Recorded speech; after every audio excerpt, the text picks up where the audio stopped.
कुछ टाइम बाद चलती है, चलती तो है।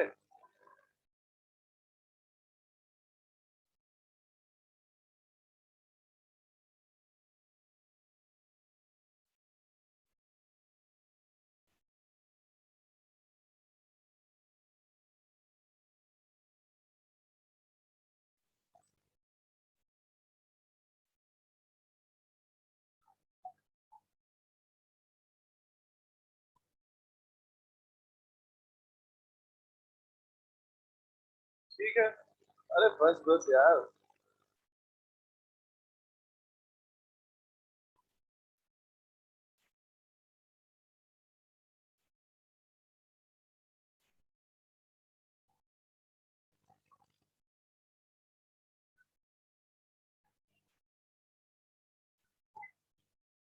कल वाली है ना, ये चेक कर लेते हैं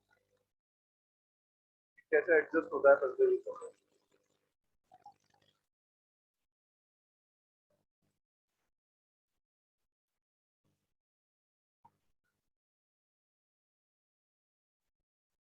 थोड़ा सा इधर करो।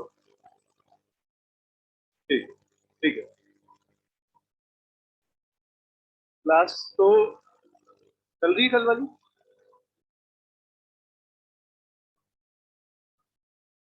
सर साउंड नहीं आ रहा है यार, बेटा अभी बोल ही नहीं रहा हूँ, कहाँ से आया।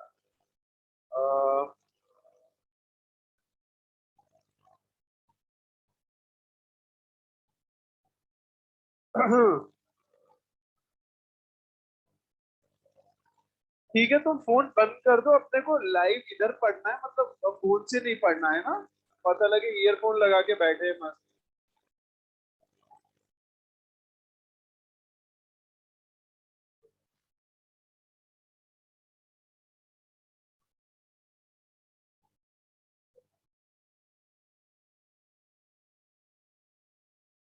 ठीक है, अभी कैमरा एंगल भी ठीक है और सब कुछ ठीक है।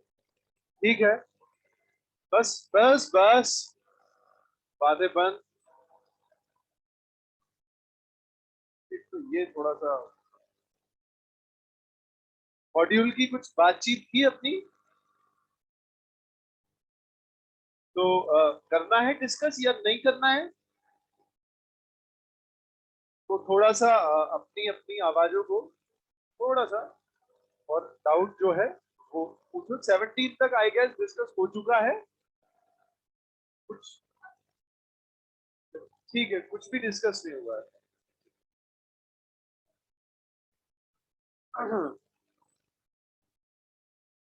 चलो,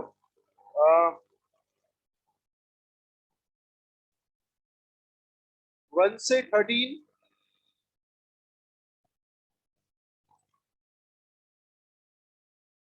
1 से 13,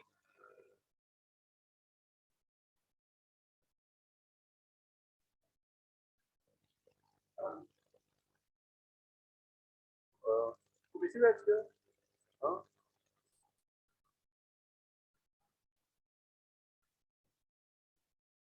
14 से 21, 17,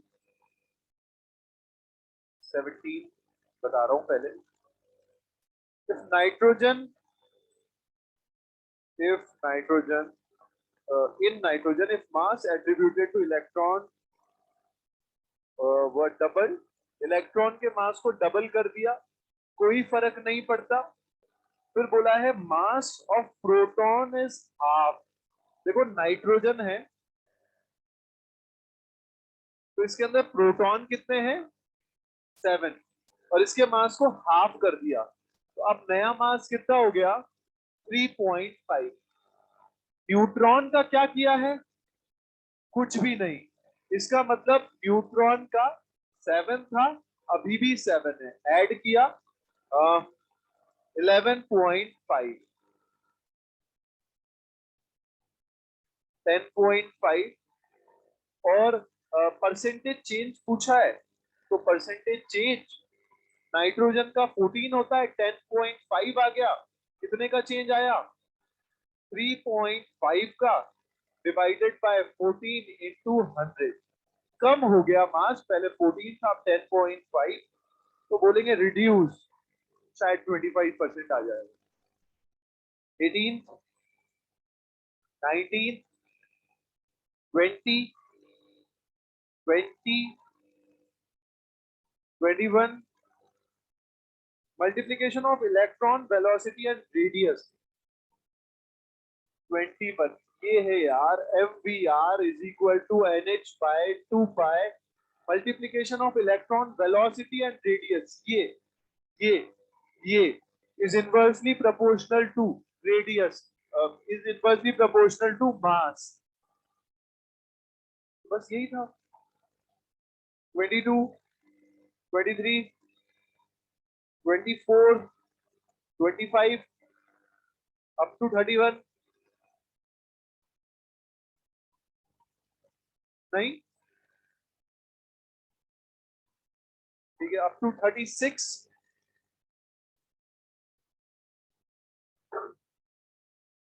35, 35 देख लेते।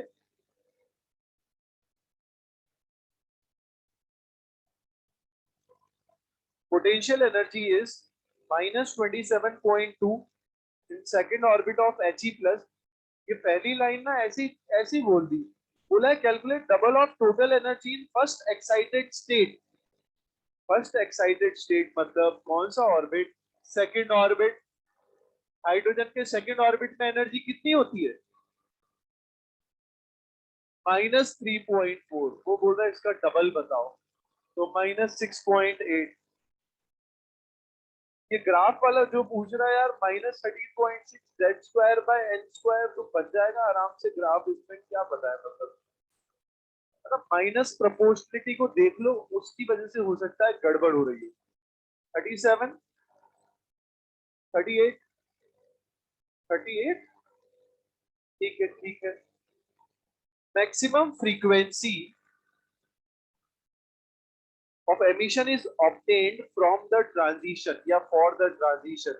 देखो एमिशन बोला है ऊपर से नीचे, नीचे से ऊपर वाले दो ऑप्शन है, 1 से 2 हटा दो, 2 से 6 ये भी हटा दो।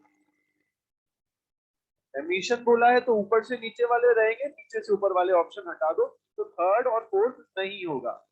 अब बात है ऑप्शन नंबर 1, वो है n इज इक्वल टू 2 तो n is equal to 1। Second option है n इज इक्वल टू 6 तो n इज इक्वल टू 2। ये दो ऑप्शन है। अब मैक्सिमम फ्रीक्वेंसी तो मैक्सिमम एनर्जी का गैप। अब बात ये है लोगों को क्या लगता है कि ये तो 1 से 2 एक का ही डिफरेंस है, यहाँ तो 2 से 3, 3 से 4, 4 से 5 और 5 से 6 भी है, तो ये गैप ज्यादा आएगा। ये गैप एनर्जी का कम है। क्यों है? ऐसे देख लो, ऐसे देख लो आराम से समझो। ये 1 ऑर्बिट, ये 2 ऑर्बिट, ये इनफाइनाइट ऑर्बिट। बताओ 1 से इनफाइनाइट का गैप कितना होता है? 13.6। 1 से 2 कितना होता है? 10.2। तो पूरा 13.6 है, इसमें 10.2 ये है, तो 2 से पूरा इनफाइनाइट भी देख लोगे ना, तो ये माइनस ये कर लो, 2 से इनफाइनाइट का गैप ये मात्र 3.4 है। तो ये 2 से इनफाइनाइट नहीं, ये तो 2 से 6 ही है, तो ये तो कम ही आएगा। 1 से 2 ये वाला गैप 10.2, ये ज्यादा है, एनर्जी ज्यादा, फ्रीक्वेंसी ज्यादा।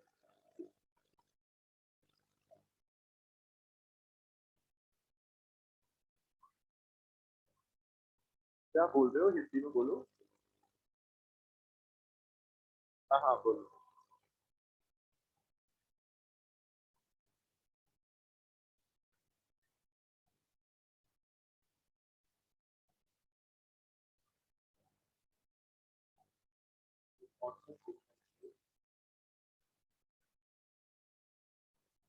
क्या?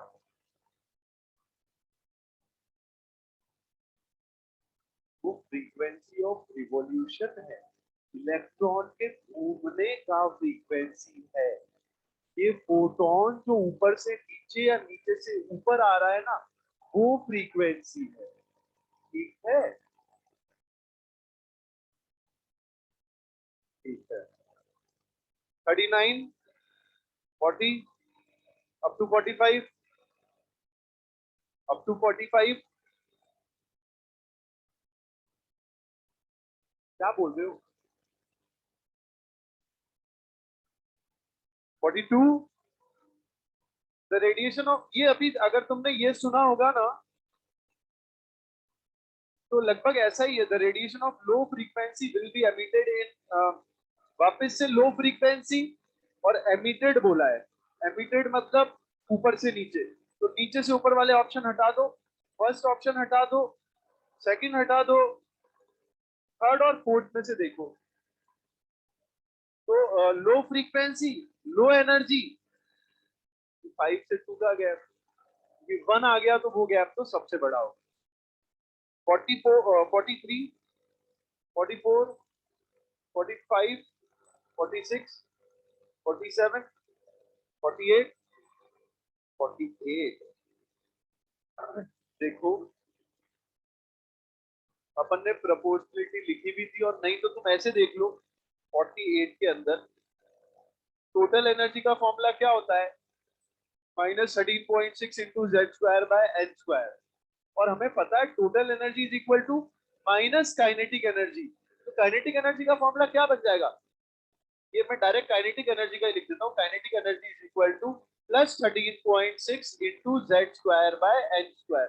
तो एन बढ़ेगा तो काइनेटिक एनर्जी कम होगी। तो ऐसा एक ही ऑप्शन में है, थर्ड ऑप्शन में है ऐसा मात्र, तो वो सही हो गया। 49, 50, 51, 51। The ionization potential of hydrogen atom is 13.6. The energy needed to ionize a hydrogen atom, which is in its second excited state. Second excited state मतलब थर्ड ऑर्बिट में है।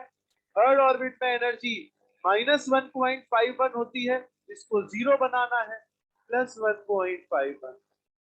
52, 52। The ionization energy of excited hydrogen atom will be 52। अब देखना, वैसे तो ना ionisation energy होती है 1 से इनफाइनाइट वाली। अब लेकिन आयोनाइजेशन का मतलब ये भी होता है इलेक्ट्रॉन को बाहर भेजना। अब सवाल ये बोल रहा है the ionisation energy for excited hydrogen atom, मतलब हाइड्रोजन में इलेक्ट्रॉन यहाँ पे तो नहीं है, ग्राउंड स्टेट पे तो नहीं है, या तो 2 पे होगा या 3 पे होगा या 4 पे होगा। तो 2 से इनफाइनाइट की एनर्जी लगती है 3.4, 3 से इनफाइनाइट की लगेगी 1.51, 4 से इनफाइनाइट की लगेगी 0.85, जो भी लगेगी 3.4 या उससे कम लगेगी। 53, देखो 50 तो ऐसे मत करो यार कि the energy required to excite an electron of H atom from first orbit to second orbit, बताओ तुम। नहीं फॉर्मूला क्या, 1 से 2 का गैप बता दो। 10.2, तो बस यही तो करना था, 1 से 2 का गैप 10.2 है। हाँ, ऑप्शन में 10.2 नहीं लिखा हुआ, बस कुछ कुछ और लिखा हुआ है। उसने बोला है 3/4 ऑफ आयोनाइजेशन एनर्जी। तो आयोनाइजेशन कितना होता है? 13.6।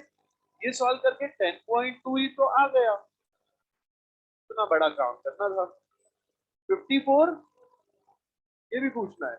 The ionization potential of singly ionized helium ion is equivalent to, सुनना समझना। देखो पहले तो ये 54 की बात करते हैं।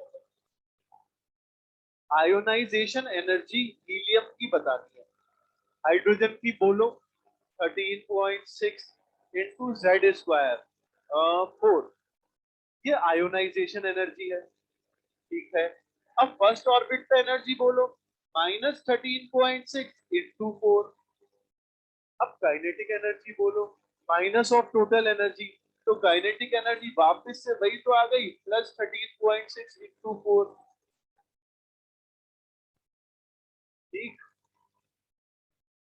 54 तक ही दिए थे।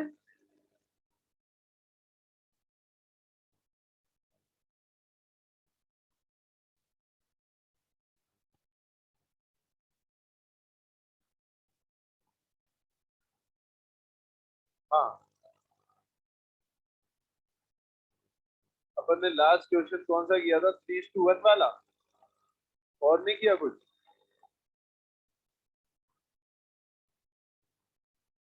ठीक है, नेक्स्ट क्वेश्चन लिखते हैं।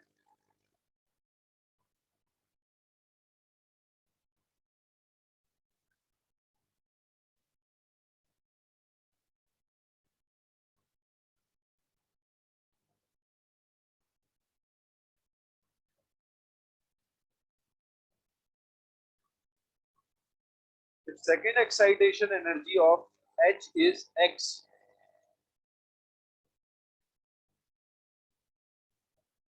Second excitation energy of H is X. Then calculate third excitation energy of Li plus B.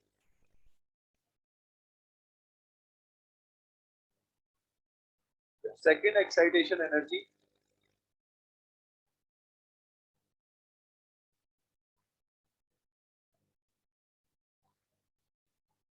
of H is X.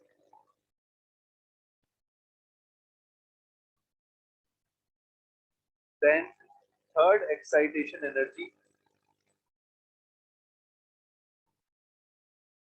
of Li plus 2 in terms of X2.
हाँ जी, बोलो।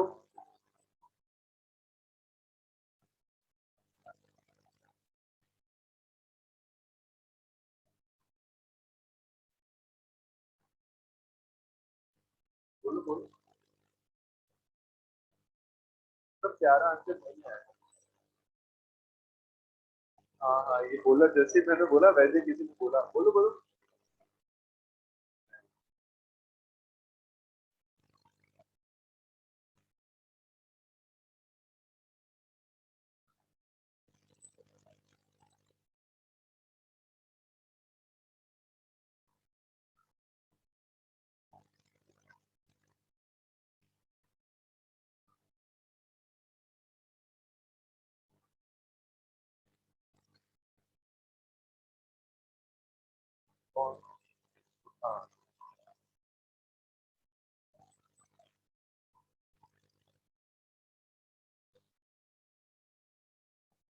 1215 by 128x क्या answer है? 1215 by 128x। इधर divide में 128 किसी ने बोला था तो वो तुमने कट कर दिया था, वो जो मल्टीप्लाई करना भूल गए। 1215 by 128x याद है लास्ट क्लास का? क्या याद है? रेशियो। Ratio formula. ठीक, सही है ना? फॉर्मूला याद है? फॉर्मूला आसानी से बोलते से याद करना। ठीक है, सॉल्व करते हैं। अभी भी कम लोगों के आया है, ऐसा कुछ है नहीं, इजी सा क्वेश्चन है। लिखने में जो आएगा वो अच्छा नहीं आएगा बस। तो सेकेंड एक्साइटेशन एनर्जी एक्स है और थर्ड एक्साइटेशन एनर्जी इसकी वाई मान लेते हैं। और अपने को फाइंड क्या करना है, वाई फाइंड करना है एक्स की टर्म। फॉर्मूला क्या था, 13.6 माइनस तो था ही नहीं गैप में, 13.6 वो भी कट जाएगा तो मैं नहीं लिख रहा हूँ क्योंकि लास्ट वाले क्वेश्चन में लास्ट क्लास में लिखा था, कहो तो लिखे। तो 13.6 के बाद था जेड स्क्वायर, तो ये 1 स्क्वायर, फिर 1/n1 माइनस 1/n2 दोनों का स्क्वायर मतलब, तो सेकेंड एक्साइटेशन एनर्जी मतलब 1 से 3, तो यहाँ आएगा 1/1 स्क्वायर माइनस 1/3 स्क्वायर, ऐसे डिवाइडेड बाय Li के लिए 3 का स्क्वायर, फिर थर्ड एक्साइटेशन एनर्जी 1 से 4, तो क्या बोल देते हैं 1/1 स्क्वायर माइनस 1/4 स्क्वायर, यही तो सॉल्व करना है बस। तो ये देखो ये ऊपर तो कितना आ गया, ये 9 8/9 डिवाइडेड बाय, ये 9 है, ये 16 माइनस 1 15/16, कुछ भी कैंसिल नहीं हो रहा, इसीलिए सब मल्टीप्लाई करके y आ रहा है 1215 divided by 128।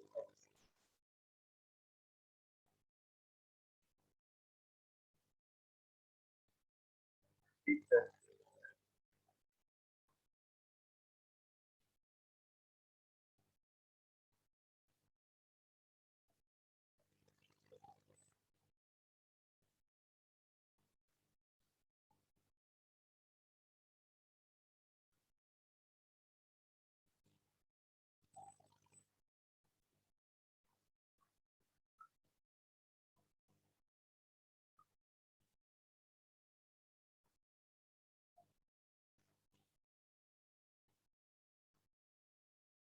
in which of the following transition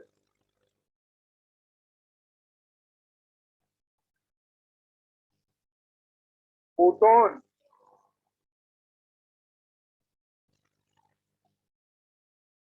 of minimum frequency, which of the following transition photon of minimum frequency is emitted, which of the following transition photon of minimum frequency is emitted?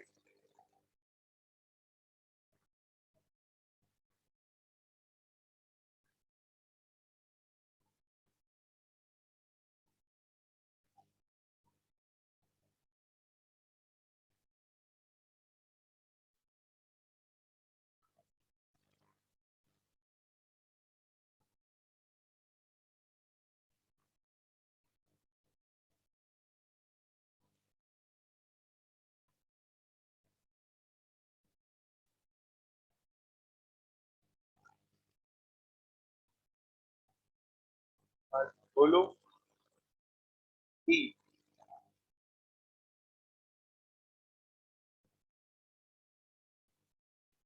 minimum frequency is emitted, emitted मतलब ऊपर से नीचे, तो चाहे नीचे से ऊपर किसी का गैप कम भी होना तो उसको हटा दो, तुम नीचे से ऊपर वाले तो ऑप्शन ही हटा दो क्योंकि नीचे से ऊपर तो एब्सॉर्ब होगा, नीचे से ऊपर ये हटा दो और वन से ये हटा दो, तो इनमें से कोई हो सकता है। अब मिनिमम फ्रीक्वेंसी बोला है तो मिनिमम एनर्जी, तो मिनिमम एनर्जी का गैप ढूंढना है, कैसे भाई गैप कम कैसे, एक तो तरीका है कि गैप लिखो, तो ये तो हमें याद है कि 1 से 3 या 3 से 1 बोले तो गैप तो कितना होता है 12.75, 2 से 4 वैसे डायरेक्टली याद नहीं है और ऐसे ये वाला भी याद नहीं है, पर हाँ चाहे तो निकाल सकते हैं क्योंकि हमें 2 से 3 याद है और 3 से 4 याद है, दोनों को ऐड कर लेंगे, ऐसे ही 3 से 4 हमें याद है, 4 से 5 याद है, पर ऐड करने का मतलब क्या है, हमें ये पता है ना ऊपर जाते जाते तो गैप कम होता जाता है, तो ऊपर वाले दो कौन से हैं, ये वाले, इनके दो का गैप इनके दो से कम होगा, इनके भी ऊपर वाले कोई दो होते ना तो उनका गैप इससे भी कम होता, आया समझ।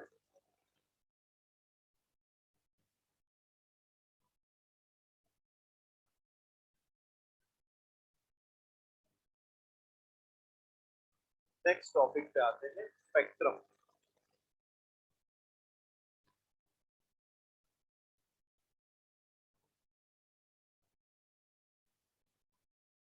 ये नाम पहले अपन ने सुन रखा है, इसी चैप्टर में थोड़ी बहुत अपन ने बातचीत कर ली थी स्पेक्ट्रम के बारे में। बोहर के नहीं, रदरफोर्ड के। बोहर तो चल ही रहा है बेचारा। रदरफोर्ड के सेकंड ड्रॉबैक में कहीं स्पेक्ट्रम करके नाम आया था। और थोड़ा अगर याद कर ही लें तो सेकंड ड्रॉबैक ये था, हाँ, लाइन या ये बोलते discontinuous line spectrum of atom was not explain. के हिसाब से कंटिन्यूअस था, एक्चुअल में स्पेक्ट्रम डिसकंटिन्यूअस आया तो वो एक्सप्लेन नहीं किया। कोई नहीं, अपन एक्सप्लेन कर, पहले स्पेक्ट्रम को समझते हैं। देखो स्पेक्ट्रम होता है एब्जॉर्प्शन स्पेक्ट्रम और इसी तरह से एमिशन स्पेक्ट्रम। एमिशन स्पेक्ट्रम दो तरह का होता है, कंटिन्यूअस एंड डिसकंटिन्यूअस। डिसकंटिन्यूअस फिर से दो तरह का होता है, line discontinuous and band discontinuous. इसी तरह से एब्जॉर्प्शन जो है वो होता है डिसकंटिन्यूअस, क्योंकि कोई भी एनर्जी एब्सॉर्ब करेगा, कोई भी कंटिन्यूअसली नहीं कर सकता। थोड़ी एनर्जी एब्सॉर्ब कर दी, थोड़ी और कर दी, लेकिन सारी एनर्जी तुम देते जाओ सभी एब्सॉर्ब करता जाए तो ये पॉसिबल नहीं है जनरली, और एटम के लिए तो बिल्कुल पॉसिबल नहीं। डिसकंटिन्यूअस स्पेक्ट्रम फिर से दो तरह का, लाइन का एंड बैंड डिसकंटिन्यूअस। ये जो लाइन और बैंड आता है, ये लाइन आता है एटम का और बैंड आता है मॉलिक्यूल। और इसमें इन सब का क्या क्या मतलब है ये अपन देखो। ये अपन ने लाइट का सोर्स, यहाँ से लाइट एनर्जी आ रही और इसके सामने रख दिया एटॉमिक गैस का सैंपल, मतलब इसके अंदर गैस भरी है। और कौन सी गैस? Atomic gas. क्या मतलब होता है एटॉमिक गैस का?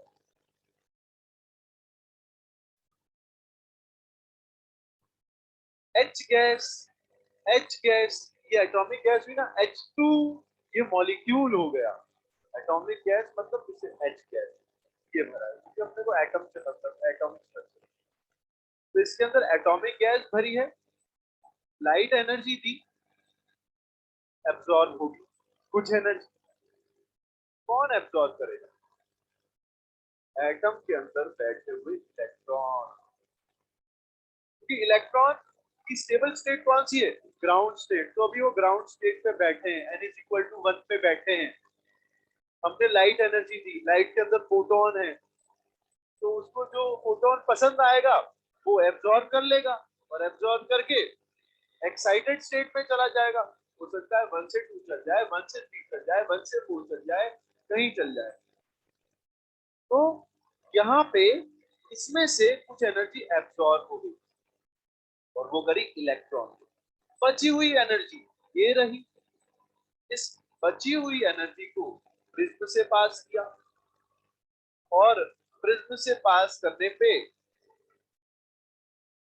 स्प्लिट हो जाती है, और सामने रख दी फोटोग्राफिक प्लेट। इस फोटोग्राफिक प्लेट पे जो भी दिखेगा उसको बोलेंगे स्पेक्ट्रम। अब बात यह है कि दिखेगा क्या उस पे?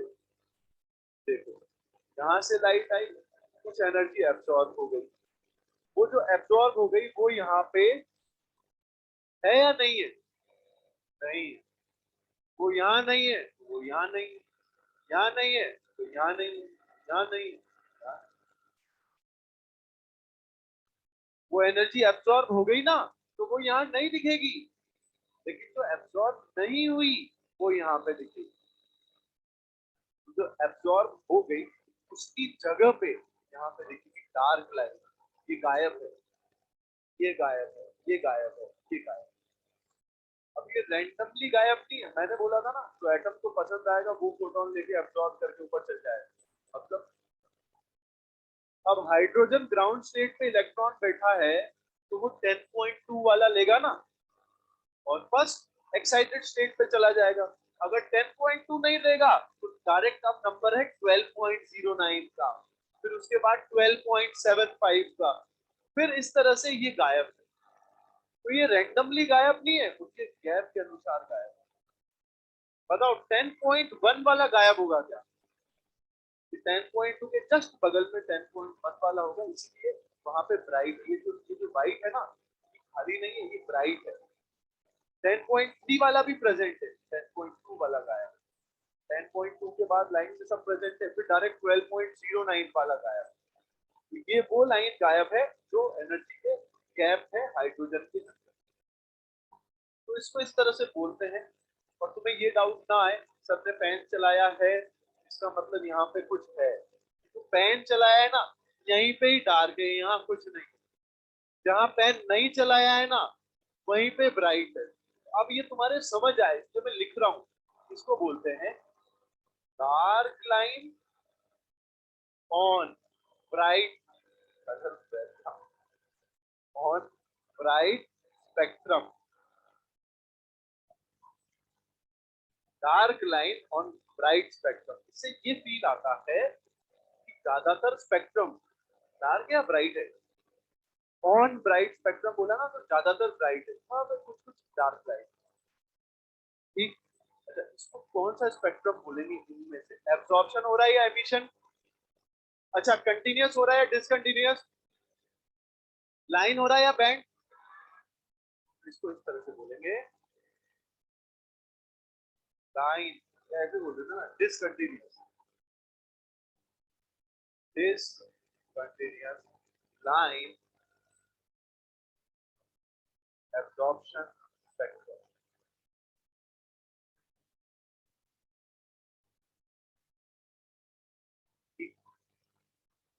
आगे बात,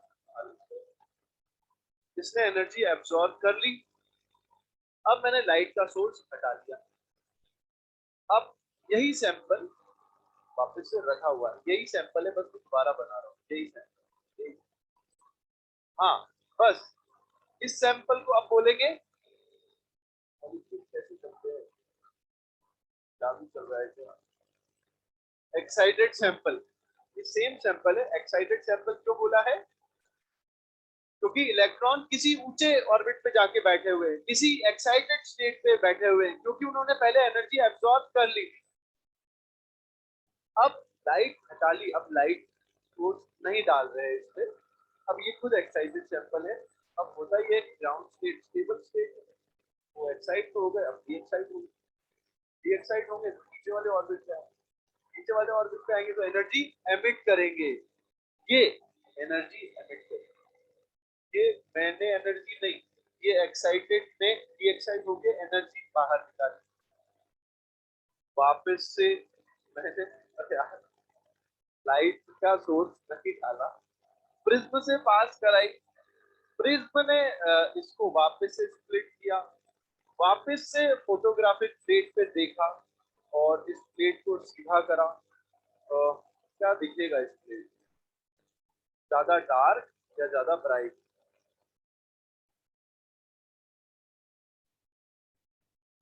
ज्यादा ब्लैक ब्लैक, और कहीं कहीं पे ब्राइट लाइन, ब्राइट लाइन। क्यों? क्योंकि अपन ने यहाँ पे टॉर्च थोड़ी रखी है, ट्यूबलाइट थोड़ी रखी है कि पूरा ब्राइट हो जाए। एटम का सैंपल है, जो पहले एनर्जी एब्जॉर्ब करी थी वो इसने अब एमिट कर दी, तो वही यहाँ पे दिखेगी जो पहले एब्जॉर्ब। तो ज्यादातर जगह डार्क रहेगी। स्पेक्ट्रम को भी बोलेंगे डार्क स्पेक्ट्रम।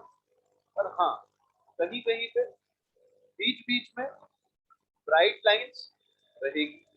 वो ब्राइट लाइंस कौन सी रहेगी? जो पहले एब्जॉर्ब हुई। तो जैसे ये एमिट हुई, ये एमिट, ये एमिट, ये एमिट।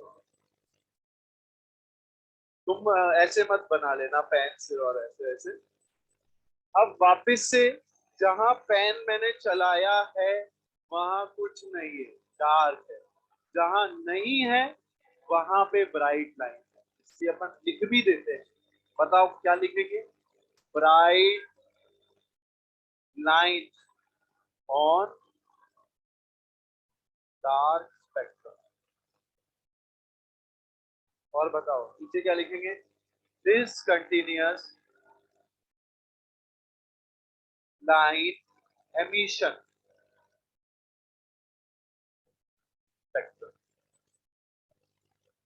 देखो, एमिशन हो रहा है और डिसकंटिन्यूअस एमिशन हो रहा है और लाइन एमिशन हो रहा है, तो ये इसका नाम है। तो ये बैंड का क्या है? बैंड कैसे बनेगा और बैंड बोलते किसको है?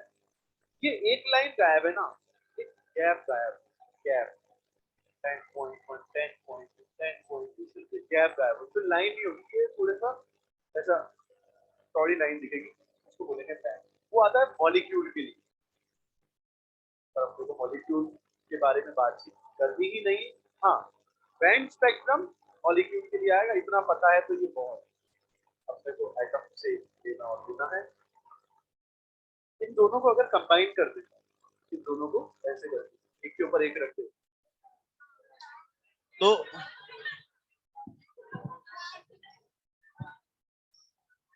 तो पूरा डार्क होगा या ब्राइट होगा? नहीं, डार्क अभी हुआ है, होगा वो पूरा ब्राइट। देखो ये वाली जगह ब्राइट है ना? अरे बस बस, पर्दा ही खोल लो, तुम इतनी मेहनत कर रहे हो। बिल्कुल, ये देखो, ये ब्राइट है ना और ये डार्क है, तो ब्राइट और डार्क मिलके ब्राइट ही रहेगा। ये ब्राइट है, ये डार्क है, कुल मिला के ब्राइट है। अब यहाँ पे यहाँ डार्क था, लेकिन जब दोनों को ज्वाइन कर दिया तो इसी जगह पे यहाँ ब्राइट है, तो कुल मिला के दोनों को ज्वाइन कर देंगे तो पूरी की पूरी ये वाली एनर्जी मिल जाएगी, है ना? क्योंकि देखो ना, ये पहले एब्जॉर्ब हुई थी तो वहां डार्क लाइन थी, अब बाद में वही तो इमिट हुई है, ज्वाइन कर देंगे तो जो गायब थी वो भी दिखने लगी, है ना?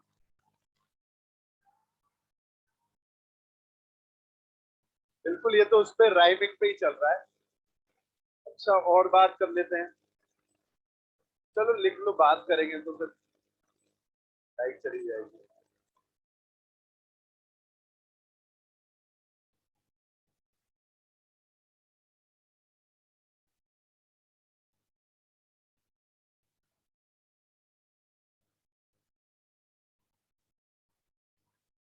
क्या लगता है He+ के लिए अगर अपन या इस कंटेनर के अंदर गैस अगर कुछ और रख देंगे तो क्या एग्जैक्ट सेम बनेगा सब कुछ?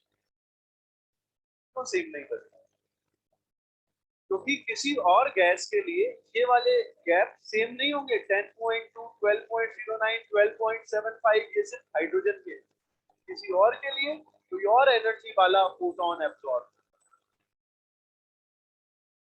इसीलिए स्पेक्ट्रम को बोलते हैं फिंगरप्रिंट, क्योंकि हर एक एटम के लिए ये यूनिक होगा, या हर एक एटम के लिए डिफरेंट होगा। हाँ, सिमिलर एटम है, जैसे एच एटम है, फिर एच एटम है, उसके लिए तो गैप सेम ही है।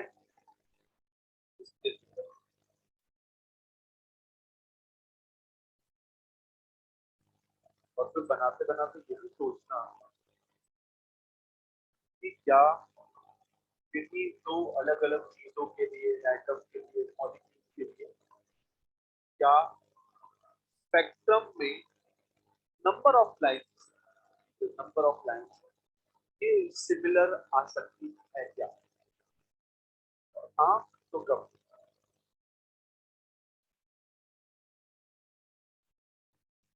कितनी दो अलग अलग एटम के लिए,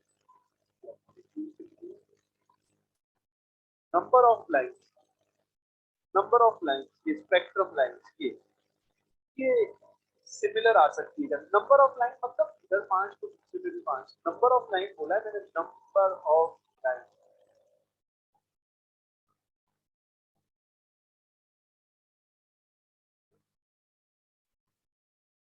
सैंपल है बहुत सारा, एक मोल गैस इसकी, एक मोल इसकी, रैंडम ट्रांजिशन होते हैं हमारे अनुसार। हाँ, electron electron number of electron, lines electron, number of electron same है, तो नंबर ऑफ लाइंस सेम आ सकती है, पर एग्जैक्ट सेम बिल्कुल भी नहीं आएगी, क्योंकि गैप तो अलग ही हो। देखो नंबर ऑफ लाइन अलग है और एग्जैक्ट सेम तो हो ही नहीं सकता, क्योंकि गैप तो सभी का अलग है। तो बात है कितने अपना talent था।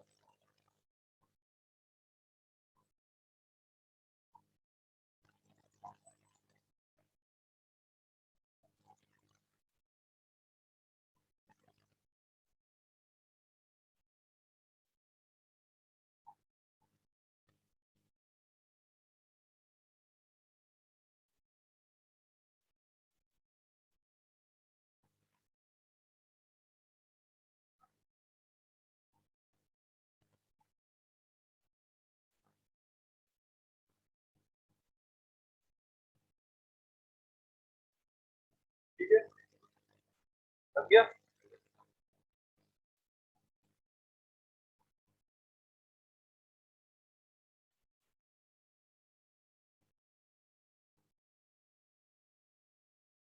तो वो वाला ड्रॉबैक दूर हो गया। देखो वो ड्रॉबैक ये था, लाइन स्पेक्ट्रम को वो समझा नहीं पाया था। ये रहा लाइन स्पेक्ट्रम, क्योंकि गैप अलग अलग है, तो वही वाली लाइन तो एब्जॉर्ब करेगा या वही वाली लाइन तो एमिट करेगा, तो उसके गैप के करस्पॉन्डिंग वो drawback.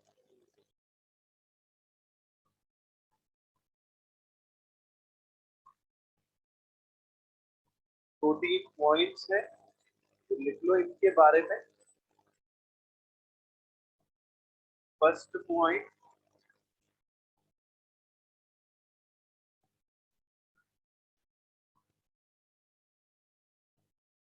absorption and emission are photonegative of each other. Absorption and emission are photonegative of each other.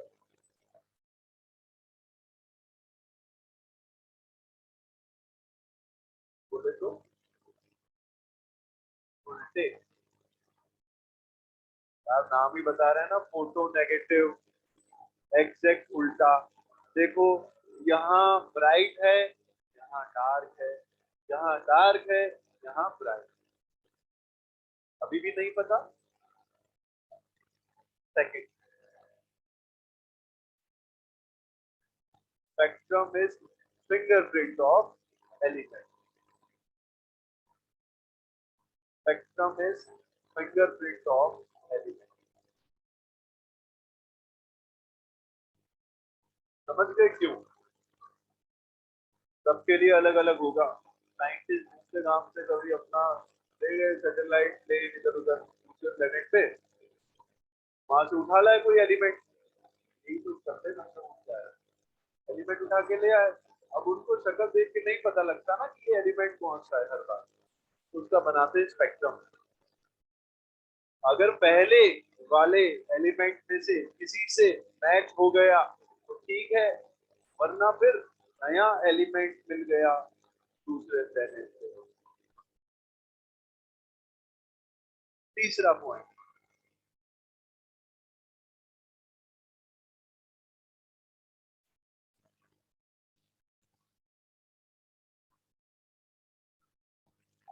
Spectrum of isoelectronic species,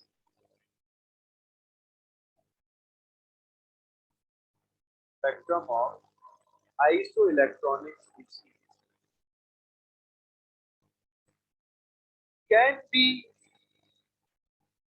somewhat similar,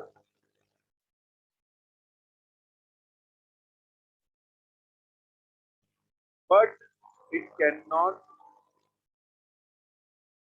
be exactly same. But cannot exactly.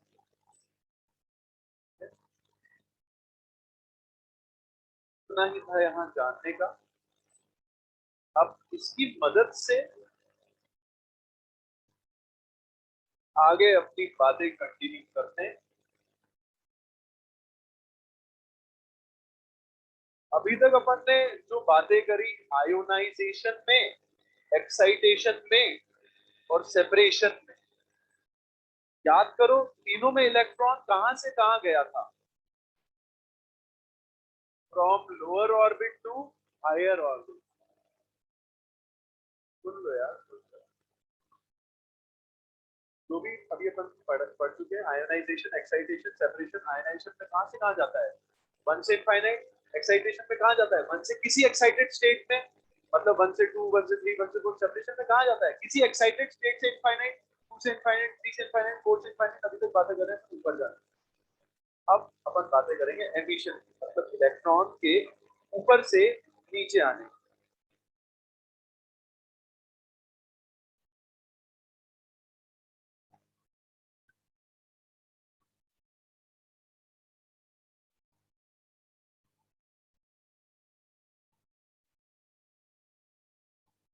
अच्छा, वो नाम तो याद ही है, Lyman Balmer. बस Lyman, Balmer, Paschen, Brackett, Pfund, Humphrey. ठीक है, ऑर्बिट नंबर 1 2 3 4 5 6 7।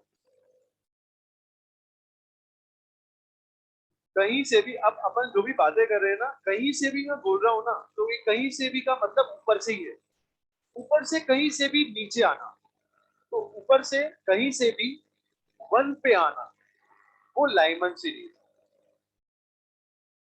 ऐसे ही टू पे आना, वो बाल्मर। थ्री पे आना, पार्शन। फोर पे आना, ब्रैकेट। फाइव पे आना, पीफंड। और सिक्स पे आना, हम्फ्री। हम्फ्री।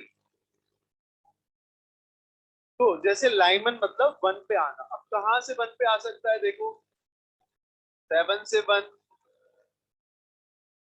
सिक्स से वन, फाइव से वन, फोर से वन, थ्री से वन, टू से वन। वन से वन तो कोई बात हुई नहीं। पाल्मर मतलब टू पे आना, कहां से? कहीं से भी। जैसे सेवन से टू, सिक्स से टू, फाइव से टू, फोर से टू और थ्री से टू।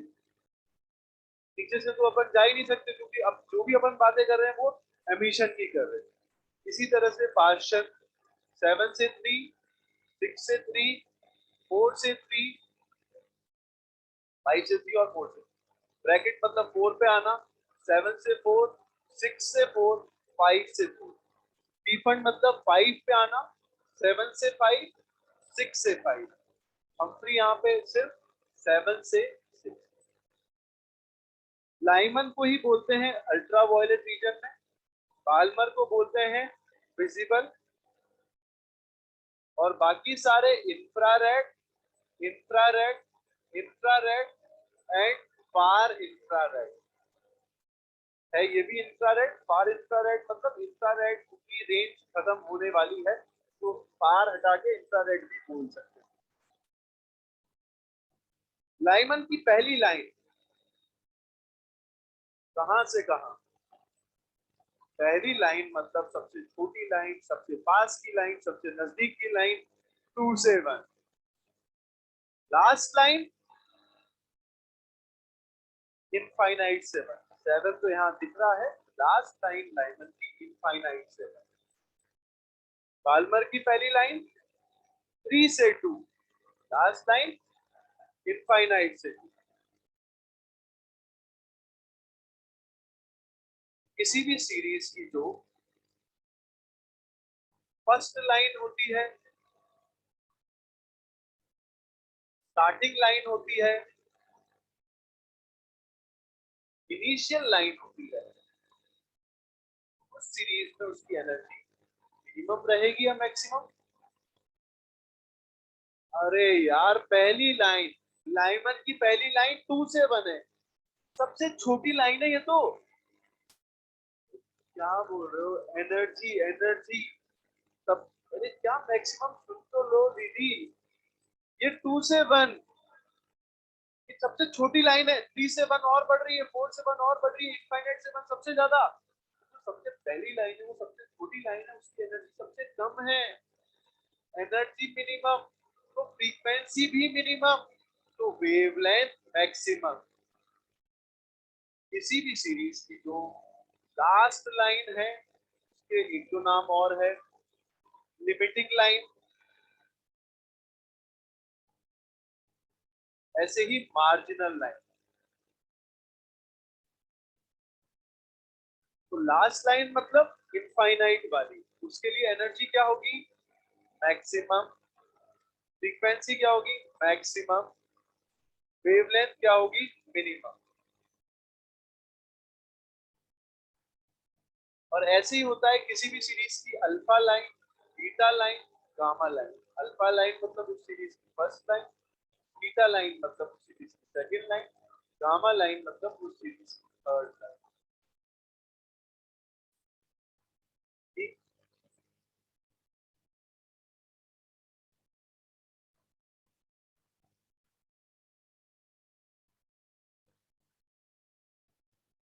बना तो रहे वही डायमंड की सेकंड लाइन कहां से कहां,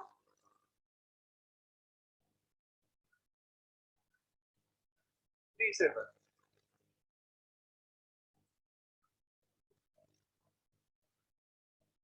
मैंने क्या बोला, मैंने क्या बोला, 3 से 1 नहीं बोला मैं, डायमंड सीरीज नहीं बोला मैं, तो फिर क्या दिक्कत है।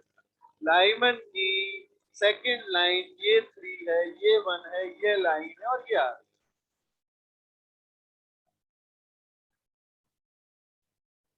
लाइमन की 10th लाइन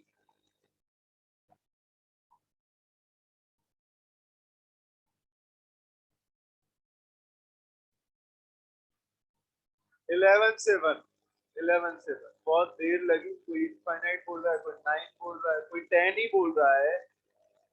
तो ये वाली चीज तुम वहां भी कर रहे थे, सेपरेशन एक्साइटेशन, जब अपन थोड़ा बातचीत कर रहे थे।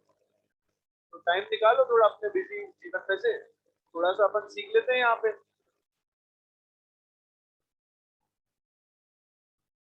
देखिए, जैसे लाइमन की फर्स्ट लाइन 2 से 1, फर्स्ट लाइन 2 से 1, 1 से 1 नहीं, 2 से 1, सेकंड लाइन 3 से 1, थर्ड लाइन तो 10th लाइन। आया समझ? अच्छा, पार्शन की 15th लाइन, पार्शन की 15th line, 15वीं line,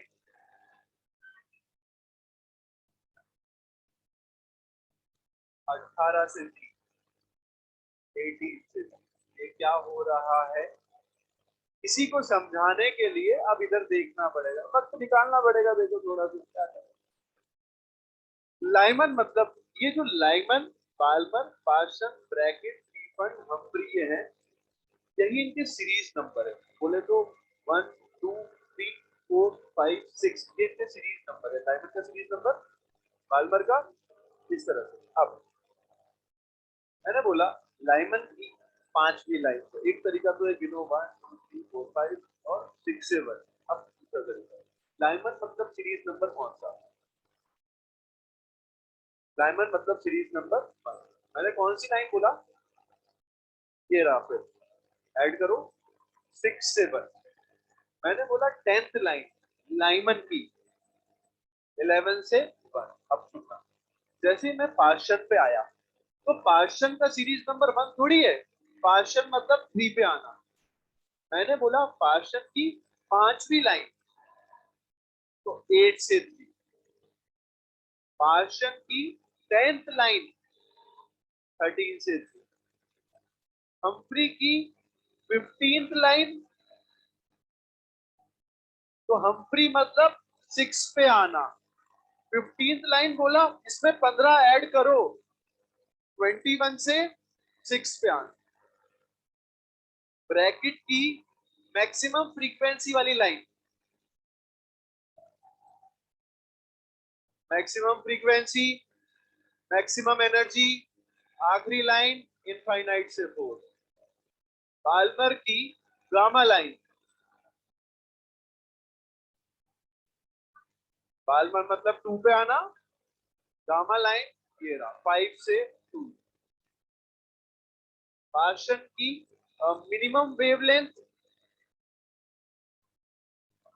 minimum wavelength, maximum energy infinite से 3। देखो वेवलेंथ मिनिमम है ना, तो एनर्जी मैक्सिमम है, माथा पटकने से कुछ नहीं होगा, इधर समझना पड़ेगा। बाल्मर की 12th लाइन 14 से 2। अब आ गया है तुम्हें समझ में, ये बहुत इंपॉर्टेंट है। ये इंपॉर्टेंट इसलिए क्योंकि आगे रेडबर्ग फॉर्मूला आएगा, वहां n1 और n2 सही सही पुट करना होता है। अब अगर यही समझ में आया कि n2 क्या है n1 क्या है, तो फॉर्मूले की यूज ही नहीं, इसलिए n2 n1 ये पता होना चाहिए। अभी भी किसी को डाउट है तो पूछो, ऐसे तरीका समझ आ गया होगा। जो सीरीज नंबर पे आ रहा है उसमें वो ऐड कर दो जो लाइन उसमें होती है, क्योंकि तकलीफ कहाँ से आने पे नहीं होती है, कहाँ से आने पे तकलीफ कहाँ पे पहुंच रहे हैं वो नहीं है, क्योंकि पास्टन बोल दिया तो 3 पे है, बात ये कहाँ से। n2 में थोड़ी गड़बड़ आ गया, आया होगा समझ, बनाया अभी तक या फिर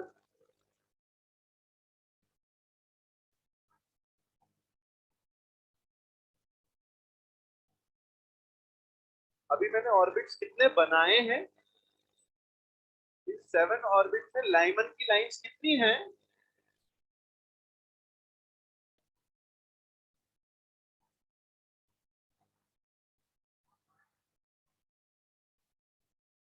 7 ऑर्बिट्स में लाइमन की लाइन 6 है, ऐसा नहीं है कि 7 ऑर्बिट है तो 7 है। अच्छा ऐसे ही 7 नहीं है, अलाउड ऑर्बिट 20 है, 20 ऑर्बिट बना दिए मैंने। और मैंने पूछा बताओ पार्शन के अंदर कितनी लाइन होगी,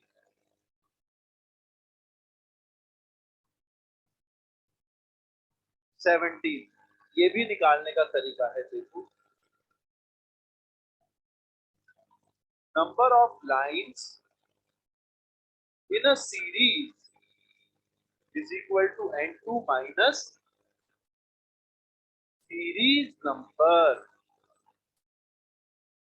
जैसे अभी तुमने बताया लाइमन में 6 लाइन दिख रही है, तो टोटल अलाउड ऑर्बिट मतलब n2, n2 रख दिया 7, और लाइमन का सीरीज नंबर 1 तो 6 लाइन दिख रही है। ऐसे ही मैंने तुमसे पूछा था 20 अलाउड ऑर्बिट है, और बताओ पार्शन की लाइन, तो 20 माइनस 3 70।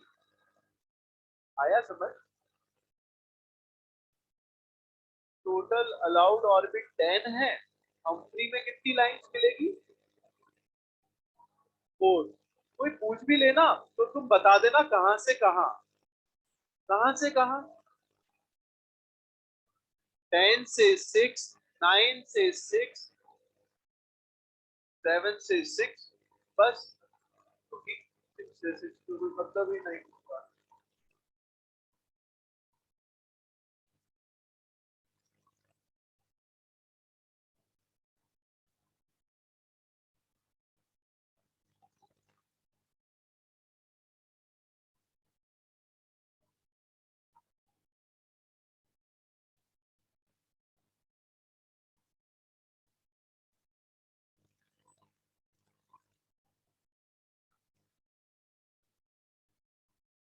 ठीक है, कर लिया क्या तुमने नोट?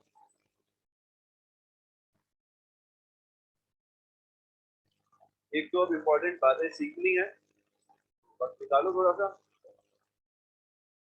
लिखा तुमने?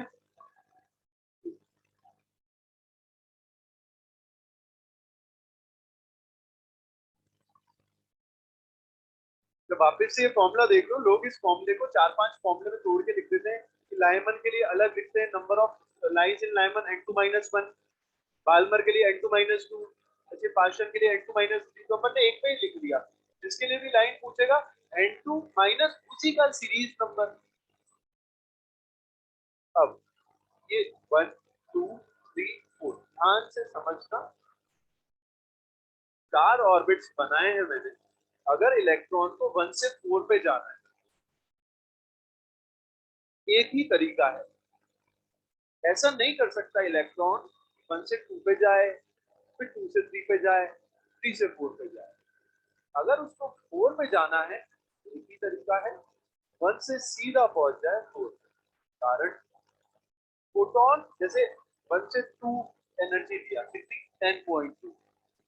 अब ऐसा नहीं होता कि हाँ इलेक्ट्रॉन इंतजार करता रहे, ये कुछ ही मिली सेकेंड माइक्रो सेकेंड में ये एक्साइट होकर नीचे आ जाए, क्योंकि स्टेबल स्टेट तो ये है। तो ये प्रोबेबिलिटी बहुत कम होती है कि ये ऊपर है और यहीं से इसको और ऊपर पहुंचा दे, ये बहुत कम प्रोबेबिलिटी। इसलिए अपन वो बात ही नहीं करते। अपन क्या बात करते हैं, 4 पहुंचाना है ना तो यहीं से पहुंचा दो। तो एक ही रास्ता है 4 पहुंचाने का, 1 से 4। और हाइड्रोजन है तो एनर्जी कितनी रहेगी, हमें तो गैप भी याद है, 12.75 इलेक्ट्रॉन वोल्ट का फोटोन आएगा, इसको एनर्जी देगा और ये इलेक्ट्रॉन यहाँ पहुंच जाएगा। अब इलेक्ट्रॉन 4 पे पहुंच गया। अब बातें करते हैं, अब ये नीचे आएगा, अब ये नीचे आएगा। अब इलेक्ट्रॉन की इच्छा है कि वो कैसे आए। अब किसी को लगेगा ऐसे कैसे सर, इधर से तो नहीं थी, उधर से क्यों? क्योंकि अब एनर्जी किसके पास है, इलेक्ट्रॉन के पास। फोटोन आया, उसने एनर्जी दे दी, वो इलेक्ट्रॉन के पास। इलेक्ट्रॉन अपनी जो उसके पास एनर्जी उसको तोड़ सकता है, और तोड़ते तोड़ते कैसे भी आ सकता है, उसका जैसा भी तोड़। तो कितने तरीके हैं, कितने रास्ते हैं उसके आने के। देखो एक तो है 4 से 1 डायरेक्ट आ जाए, पहला रास्ता। एक ऐसा कि 4 से 3 आ जाए, 3 से 2 आ जाए, 2 से 1 आ जाए। एक ये भी तो है कि 4 से 3 आ जाए और 3 से डायरेक्ट 1 आ जाए। और एक और है कि 4 से 2 आ जाए और 2 से 1 आ जाए। तो बोलते हैं रास्ते, कितने रास्ते हैं इलेक्ट्रॉन के पास, कितने तरीके हैं इलेक्ट्रॉन के। समझने की बात है, मत करो यार, मैं बोला तो समझने की बात है। इस तरीके से कोई समझाता नहीं है, direct number of total line बताए थे तो समझो। ये 4 रास्ते हैं, 4 तरीके हैं जिनसे इलेक्ट्रॉन पहुंच सकता है 4 से 1। लेकिन जनरली कहीं मॉड्यूल में या किसी बुक में ये नहीं पूछा जाता कितने रास्ते, ये पूछा जाता है कुल मिला के कितनी लाइंस हैं 4 से 1 आने की, ये पूछा जाता है। तो ये लाइन नहीं है, ये एक लाइन 2 लाइन, ये लाइन नहीं, ये 4 तो रास्ते हैं, ये नहीं पूछे जाते। पूछा जाता है टोटल नंबर ऑफ लाइंस बताओ 4 से 1 आने की, तो बताओ कितने।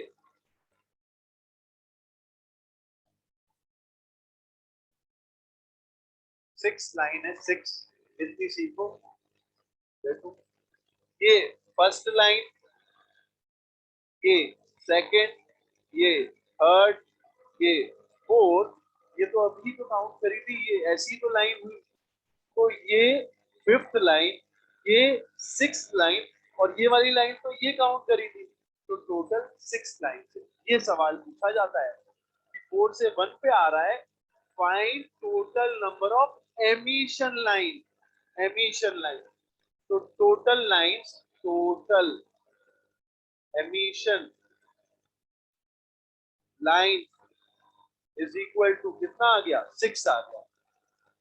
अब चलो, ये तो 4 से 1 था, और क्योंकि मुझे समझाना था कि कौन सी लाइन की बात होती है, वरना दुनिया एक फॉर्मूला ही याद करके जाती है, वो भी अपन याद करेंगे, लेकिन वो लाइन होती कौन सी है ये पता ही नहीं होता है। तो ये क्या है, अभी तो 4 से 1 था तो अपन ने ऐसे निकाल, अब बोले 10 से 1 इलेक्ट्रॉन आ रहा है, अपन नहीं कर सकते ऐसे। पता नहीं कितने रास्ते आएंगे, फिर पता नहीं क्या क्या प्रोबेबिलिटी होगी, बहुत सारी लाइन पर। इसलिए ये total number of emission line निकालने का फॉर्मूला है। टोटल एमिशन लाइन का फॉर्मूला क्या, N2 minus N1, N2 minus N1 plus 1 by 2। N2 minus N1, N2 minus N1 plus 1 by 2। 6 और 1 इस फॉर्मूले में पुट करके देखो। 6 और 1, 6 और 1 नहीं, सॉरी, ये 4 और 1, 4 और 1 इस फॉर्मूले में पुट करके देखो, 3 इंटू 4/2 6 आ रहा है। तो हमने अभी काउंट किया, 6 लाइन्स आई, फॉर्मूला लगाया, 6 लाइन्स आई। अभी तुम लिखना छोड़ोगे तो मैं बात करूंगा आगे। तीसरा तरीका और है ये नंबर ऑफ लाइन्स निकालने। तुम ये कर लो, लाइमन में लाइन निकाल लो, बाल्मर में लाइन निकाल लो, पार्शन में लाइन निकाल लो, लाइमन बाल्मर पार्शन, और इसको ऐड कर दो। क्योंकि ब्रैकेट मतलब होता है 4 पे आना, तो ये तो 4 से आ रहा है, तो 4 पे आने के बाद ये जो फॉर्मूला है ना, ये फॉर्मूला एक बार लगाना लाइमन के लिए। टोटल अलाउड ऑर्बिट 4 है, 4 माइनस 1 लाइमन की लाइन 3 आ गई, 4 माइनस बाल्मर के लिए 2 आ गई, पार्शन के लिए 1 आ गई, ऐड करो 6 आ गई। इस तरीके से आया है काउंट करके। इस फॉर्मूले से सीरीज, पर्टिकुलर सीरीज में निकाल के सारी लाइन को ऐड करो। अब ये भी देखते हैं इसके अंदर लाइमन की लाइन, बाल्मर की 2 लाइन कौन सी है, पार्शन की 1 लाइन कौन सी है, समझना। लाइमन मतलब कहाँ, तो पहले नंबर की लाइन लाइमन की है, चौथे नंबर की लाइन लाइमन की है, पांचवें नंबर की लाइन लाइमन की है। तो अगर अपन इसको चाहे ना तो वैसा अरेंज कर सकते हैं, वैसा वैसा। फिर बाल्मर की 2 लाइन कौन सी है, बाल्मर मतलब 2 पे आना, तीसरे नंबर की और छठे नंबर की, और ऐसी 5 शब्द की एक ही लाइन है इस सेकंड नंबर। अब वो लाइन अपने को दिखने आया समझ, करो नोट।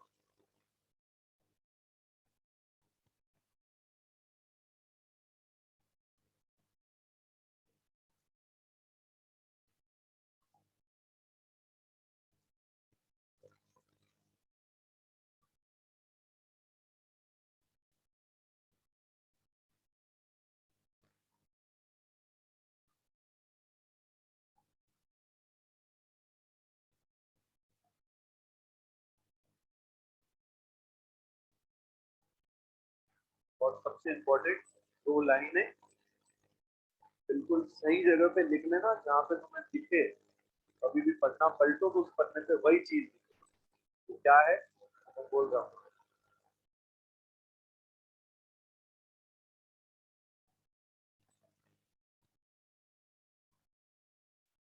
एब्जॉर्प्शन सिंगल स्टेप होगा, एब्जॉर्प्शन सिंगल स्टेप होगा, ये लिखना है। एब्जॉर्प्शन सिंगल स्टेप होगा क्योंकि फोटोन अपनी एनर्जी को तोड़ नहीं सकता।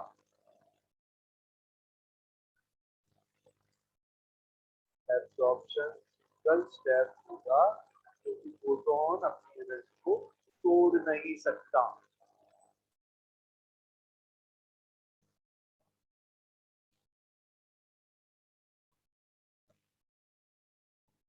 एमिशन मल्टी स्टेप हो सकता है क्योंकि इलेक्ट्रॉन अपनी एनर्जी को ब्रेक कर सकता है।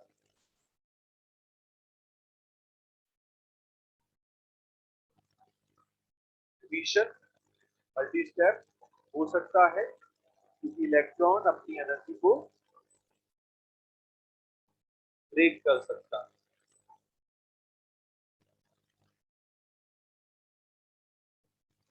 ठीक है, चला जाए।